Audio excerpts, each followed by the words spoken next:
Hello cricket fans. என்னங்க இந்த IPL ப்ரெடிக்டே பண்ண முடியல. ஃபர்ஸ்ட் ஹாஃப் ஒரு மாதிரியும் செகண்ட் ஹாஃப் ஒரு மாதிரியும் இருக்கு. நீங்கள் ஃபர்ஸ்ட் ஹாஃப் டேபிளில் பார்த்தீங்கன்னா பஞ்சாப் கிங்ஸ் வந்து தனியாக சோலோவாக பார்த்தீங்கன்னா ஃபர்ஸ்ட் பிளேஸில் போயிடுவாங்க அப்படின்னு நினச்சிட்டு இருந்தோம்.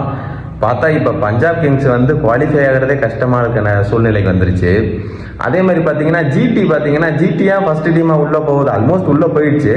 பட் நம்ம வந்து அதை நினச்சே பார்க்கல. நம்ம சேனல்லே நம்ம போட்டிருக்கோம் எந்தெந்த டீம் ஸ்ட்ராங்னு சொல்லி பார்த்தீங்கன்னா Punjab kings, RR, RCB, so இந்த டீம் தான் நம்ம போட்டிருந்தோம். பட் பார்த்தீங்கன்னா அதை மாற்றுற மாதிரி அப்படியே கம்பேக் யாருன்னு பார்த்தீங்கன்னா ஜிடி, எஸ்ஆர்ஹெச், சிஎஸ்கே, பர்டிகுலராக ஜிடி அண்ட் சிஎஸ்கே. ஏன்னா அந்த ஒரு மாதிரி ஷேக்கியாக இருந்துச்சு. அதுவும் சிஎஸ்கேக்கெலாம் பயங்கர ட்ரோலு.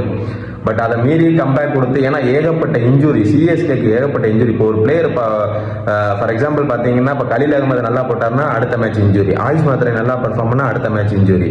ஸோ இந்த மாதிரி போய்கிட்டு இருக்கும்போது ரொம்ப கஷ்டம் தான் அப்படின்னு நினச்சிட்டு இருக்கும்போது பார்த்தீங்கன்னா சரியான கம்பேக். உண்மையிலே நம்ம கிரெடிட்ஸ் நிறைய பேர் கொடுக்கணும். கம்போஜ், நூர் அகமது, அகில் ஹுசைனு, உர்வில் பட்டேல், சஞ்சு சாம்சன், கண்டிப்பாக ஒரு செம கம்பேக். இன்னும் ஒரு 2-3 மேட்ச் இருக்கு. நீங்க என்ன நினைக்கிறீங்க? எந்த 4 டீம் உள்ள போகும், பிளே ஆஃப்குள்ள போகும் அப்படின்னு நினைக்கிறீங்க அப்படின்றத கமெண்ட்ல சொல்லிட்டு போங்க.